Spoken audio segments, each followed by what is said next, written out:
എത്ര ചെറുപ്പക്കാരാണ് പോലീസിന്റെ മർദ്ദനം കൊണ്ട് മരിച്ചു വീണത്? നിങ്ങൾക്കറിയാം, പോലീസുമായി ബന്ധപ്പെട്ട കാര്യങ്ങൾക്ക് തന്നെ 42ഓളം ആളുകളുടെ മരണം, അതിൽ കസ്റ്റഡിയിൽ മരിച്ച ആളുകളുടെ 16ഓളം ആത്മഹത്യ ഉൾപ്പെടെയുള്ള സംഭവങ്ങൾ, ക്രൂരമായ മർദ്ദനം, ആമാശയം തകർന്നു മരിച്ച ചെറുപ്പക്കാരൻ നിങ്ങൾക്ക് കണ്ടതല്ലേ വരാപ്പുഴയിൽ? ആമാശയം തകർന്ന ചെറുപ്പക്കാരൻ, വേറെ ആള് മരിച്ചു. പോസ്റ്റ്മോർട്ടം കഴിഞ്ഞപ്പോൾ 40 മുറിവുകളാണ് ശരീരത്തിനകത്തുണ്ടായത്, 40 ആഘാതം ശരീരത്തിനകത്ത്. പോലീസ് പണിയാണോ ഇത്? ഇത് പോലീസിന്റെ ജോലിയാണോ? ആരാ ഈ വകുപ്പ് ഭരിക്കുന്നത്? ഈ വകുപ്പ് കേരളത്തിൽ ഭരിക്കുന്നത് ഗുണ്ടകളാ. കോട്ടയത്ത് ഒരുത്തന്റെ കാല് വെട്ടിയിട്ട് പോലീസ് സ്റ്റേഷന്റെ മതിലിൽ കൊണ്ടുവെക്കാൻ മാത്രം ഗുണ്ടകൾക്ക് ധൈര്യമുള്ള അവസ്ഥയിൽ കുത്തഴിഞ്ഞ സംവിധാനമായി കേരളത്തിലെ പോലീസിങ്ങനെ ഇവര് മാറ്റി. കേരളത്തിലെ പോലീസിന് കഴിവില്ലാഞ്ഞിട്ടല്ല, കേരളത്തിൽ കഴിവുള്ള പോലീസ് ഉദ്യോഗസ്ഥരുണ്ട്. കേരളത്തിലെ എല്ലാ പോലീസുകാരും കൊള്ളരുതാത്തവരായിട്ടുമല്ല. പക്ഷെ ഭരണവും ഇടപെടലുകളും നടപടികളും ഒക്കെ ചില ഗുണ്ടകളുടെ കൈകളിലേക്ക് ഭരണത്തിന്റെ പിന്തുണയോടെ എത്തിച്ചു കൊടുത്ത് അവർക്ക് സംരക്ഷണം കൊടുക്കുന്ന പരിപാടി നിങ്ങൾ ആലോചിച്ച് നോക്കണം. മൃതഭാവേ എന്ന് പറയുന്നു. എന്താ മൃതഭാവേ? അടിച്ചു കൊല്ലാരാക്കലാണോ മൃതഭാവേ? അടിച്ചു കൊല്ലലാണോ മൃതഭാവേ? എന്നിട്ട് ദൃഢകർത്ത എന്ന് പറയുന്നു. എന്താ ദൃഢമായിട്ടുള്ളവരുടെ കർത്തവ്യം?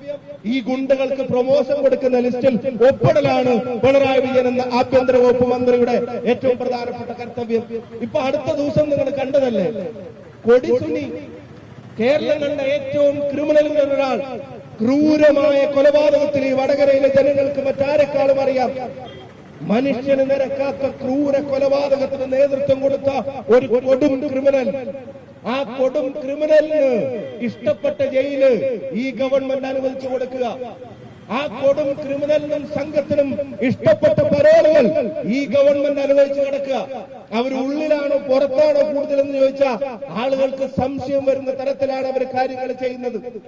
ആ കൊടിസുനിക്ക് പരോള് കൊടുക്കുന്നതും പോരാ, ഇനി കോടതിയിൽ ഹാജരാക്കാൻ കൊണ്ടുപോകുമ്പോ പിണറായി വിജയന്റെ പോലീസ് വണ്ടി നിർത്തിക്കൊടുക്കുക. എന്നിട്ട് കാറിന്റെ മേലെ പ്ലേറ്റിൽ ചിക്കനും കയ്യിൽ സ്മോളും. ഈ കൊടും കൊലപാതക കൃത്യത്തിന് നേതൃത്വം നൽകിയ ക്രിമിനലുകൾ കോടതിയിലേക്ക് കൊണ്ടുപോകുമ്പോ 2 എണ്ണം വീശാൻ, ടച്ചിങ്സും അവിടെ കൂടെ സാധനങ്ങളും വെച്ച് കഴിക്കാനും കേരളത്തിലെ പോലീസ് കൂട്ടുനിൽക്കുമ്പോ കേരളത്തിന്റെ ആഭ്യന്തര വകുപ്പിനെ നയിക്കുന്നത് കൊടിസുനിമാരാണ് എന്നുള്ളത് ഈ ഗവൺമെന്റിന്റെ ചെയ്തികൾ കൊണ്ട് മനസ്സിലാവുക. കുറ്റം ചെയ്തവരെ ശിക്ഷിക്കാൻ ജയിലിലിടുമ്പോ ജയിലിനകത്ത് നിന്ന് അവൻ വേറെ കുറ്റം ചെയ്യുന്നു. കൊട്ടേഷൻ എടുക്കുക, ജയിലിനകത്ത് നിന്ന് ഫോൺ വിളിച്ചിട്ട് പുറത്ത് ആളുകളെ ഭീഷണിപ്പെടുത്തുക, ആളുകളെ ഭീഷണിപ്പെടുത്തിയിട്ട് അവൻ കൊട്ടേഷൻ എടുക്കുക, സ്വർണ്ണക്കച്ചവടം നടത്തുക, സ്വർണ്ണ തട്ടിപ്പ് നടത്തുക. നിങ്ങൾ ആലോചിച്ച് നോക്കണം. ഇതിനൊക്കെ കേരളത്തിൽ അനുമതി കൊടുത്തിട്ട് മിണ്ടാതിരിക്കുന്ന കേരളത്തിന്റെ മുഖ്യമന്ത്രി, ഇതിനൊക്കെ അനുമതി കൊടുത്തിട്ട് അനങ്ങാതിരിക്കുന്ന കേരളത്തിന്റെ മുഖ്യമന്ത്രി, കേരളത്തിന്റെ മുഖ്യമന്ത്രി ആഭ്യന്തര വകുപ്പ് മന്ത്രിയുടെ സ്ഥാനത്തിരുന്നിട്ട് കേരളത്തിന്റെ പോലീസിങ്ങിനെ തനി ഗുണ്ടായുസമാക്കി മാറ്റിയതിന്റെ ക്രെഡിറ്റ് മാത്രമേ താങ്കളുടെ പേരിൽ ചരിത്രം രേഖപ്പെടുത്തുകയുള്ളൂ എന്ന് പിണറായി വിജയനോട് പറയാൻ കേരളത്തിലെ ജനാധിപത്യ വിശ്വാസികൾ ആഗ്രഹിക്കുന്നു. ഇന്നത്തെയൊക്കെ പത്രങ്ങൾ നിങ്ങൾ എടുത്തു നോക്കൂ. ഇപ്പൊ ഇവിടെ പന്നിയങ്കര പോലീസ് സ്റ്റേഷൻ ഉണ്ടായതിന്റെ വാർത്തകൾ ഇന്നത്തെ പത്രത്തിൽ നമ്മൾ കണ്ടത്.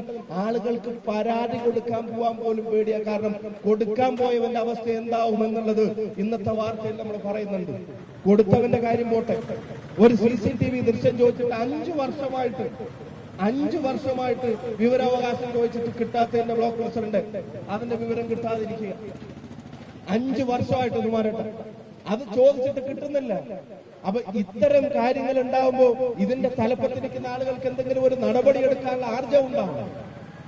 ഇതൊന്ന് ഇപ്പോഴും അവർക്ക് സസ്പെൻഷൻ, ഈ ക്രൂരതക്ക് നേതൃത്വം നൽകിയ ആളുകളുടെ സസ്പെൻഷൻ അതൊരു താൽക്കാലികം കണ്ണിൽ പൊടിയിടാനുള്ള നടപടിയാണ് എന്നുള്ളത് വ്യക്തമാണ്. അവരെ പിരിച്ചുവിടാതെ ഈ സമരത്തിൽ നിന്ന് പുറകോട്ട് പോകാൻ നിയമത്തിൽ വിശ്വസിക്കുന്ന ഒരാൾക്കും സാധിക്കില്ല എന്നുള്ളത് അത് നിങ്ങൾക്ക് എല്ലാവർക്കും അറിയാം. അവരെ സസ്പെൻഷൻ എന്ന് പറയുമ്പോൾ വലിയൊരു നടപടിയായിട്ട് ആരും കരുതണ്ട, തൽക്കാലം ഒന്ന് മാറ്റി നിർത്തുന്നതാണ്. എന്നിട്ട് സമയമാകുമ്പോ അവരെ തിരിച്ചെടുക്കാം. പക്ഷെ ഞാൻ ഒരു കാര്യം പറയാം, ഇനി തിരിച്ചെടുക്കാനുള്ള സമയം ഈ ഗവൺമെന്റിന് കേരളത്തിലെ ജനങ്ങൾ അംഗീകരിച്ചു കൊടുക്കില്ല എന്നുള്ളത് അതും കൂടെ ഇതിനോട് ചേർത്ത് പറയാൻ ഞങ്ങൾ ആഗ്രഹിക്കുകയാണ്. അതുപോലെ കുത്തഴിഞ്ഞ സംവിധാനമായിട്ട് കേരളത്തിലെ പോലീസിംഗ് മാറിയിരിക്കുകയാണ്.